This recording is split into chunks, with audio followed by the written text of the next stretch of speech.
Bonjour et bienvenue à la 4e vidéo du chapitre Prisme du programme de 5e. Dans cette vidéo, je vais vous donner des règles de dessin en perspective cavalière. Tout d'abord, lorsque l'on doit dessiner des solides en 3 dimensions, on les dessine en perspective. Le problème, c'est que le solide il est en 3 dimensions et que la feuille sur laquelle on dessine, elle est plate. Donc on ne va pas pouvoir dessiner en faisant correspondre exactement toutes les grandeurs à la réalité. Donc on est obligé de déformer un petit peu ce que l'on dessine pour donner une impression de perspective, une impression de 3 dimensions. D'accord ? Voilà, on représente les objets de façon déformée pour donner une impression tridimensionnelle. Je vais vous donner un exemple.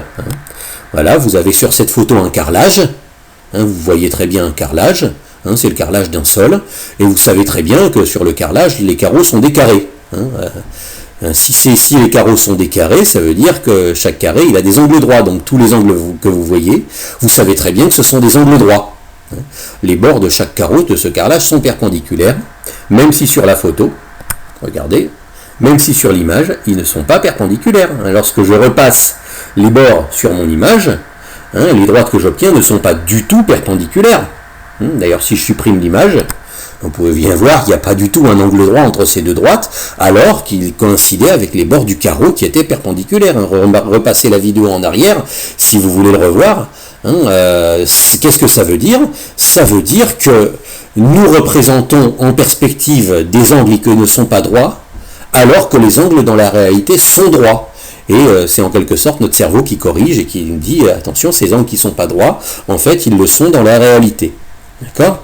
Vous venez de le voir sur cette photo.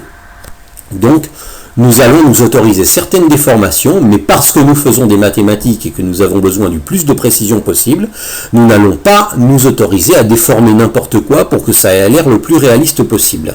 Nous allons dessiner en observant certaines règles.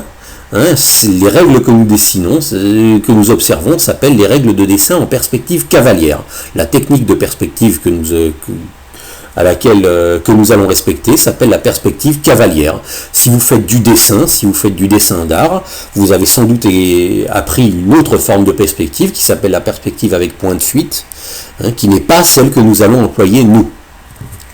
La perspective avec point de fuite est plus conforme à la réalité, mais elle est moins pratique pour les mathématiques parce qu'elle déforme plus de choses. Dans les mathématiques, on a besoin que le plus de choses possible soient représentées en vraie grandeur et ne soient pas déformées. Donc, je vais vous donner dans ce cadre rouge les règles de dessin en perspective cavalière. Premièrement, tout ce qui est caché, vous le dessinez en pointillé. C'est-à-dire, vous voyez, quand vous avez un cube, par exemple, vous avez des arêtes du cube qui sont cachées par les faces de devant, les arêtes qui sont derrière. Vous allez les représenter, mais en pointillé, pour indiquer que, attention, ça, dans la réalité, c'est caché.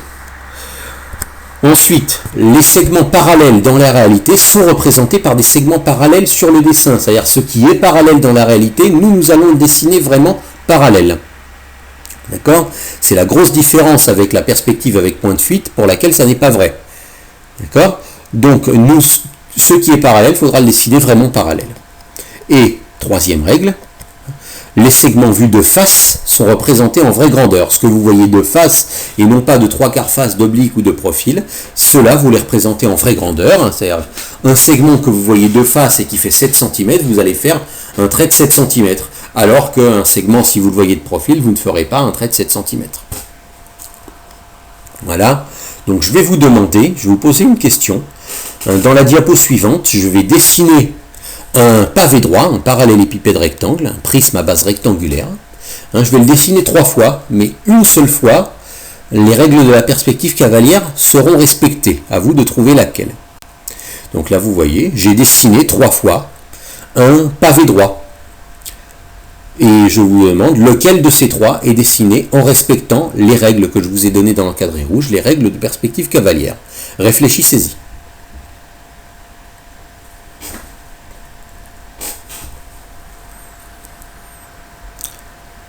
Bien, alors, si vous regardez le dessin qui est à gauche, il ne respecte pas la règle que les arêtes cachées sont dessinées en pointillé.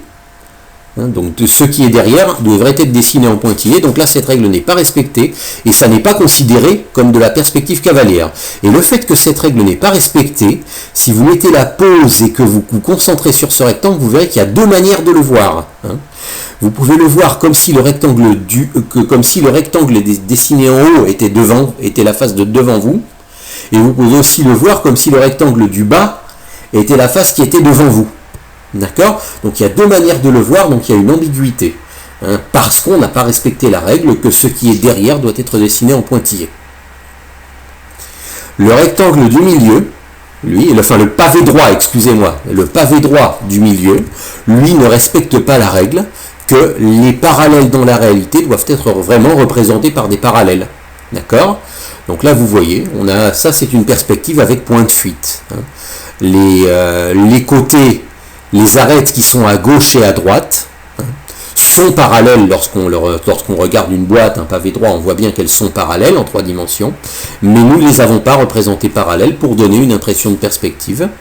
D'accord? Et à cause de ça, le rectangle qui est au fond, bien que nous le regardions de face, n'est pas dessiné en vraie grandeur. Donc là, les règles de la perspective cavalière ne sont pas respectées. C'est une autre sorte de perspective dont nous ne nous servons pas en mathématiques. Et si vous regardez le rectangle qui est tout à fait à droite, ça c'est de la perspective cavalière, puisqu'on a représenté les arêtes cachées par des pointillés. Les rectangles que l'on voit vraiment de face et pas de profil sont dessinés en vraie grandeur. Le rectangle du fond est dessiné de la même taille que le premier rectangle qui nous fait face. Et les parallèles, toutes les parallèles de la réalité sont représentées par des parallèles sur le dessin. Donc ça, c'est de la perspective cavalière. Ça ne correspond pas à ce que nous voyons dans la réalité quand nous regardons un pavé droit dans la réalité, mais c'est la perspective la plus pratique à utiliser en mathématiques, puisque nous avons les parallèles qui sont respectés, et parce que nous avons le plus de choses possibles qui sont dessinées en vraie grandeur.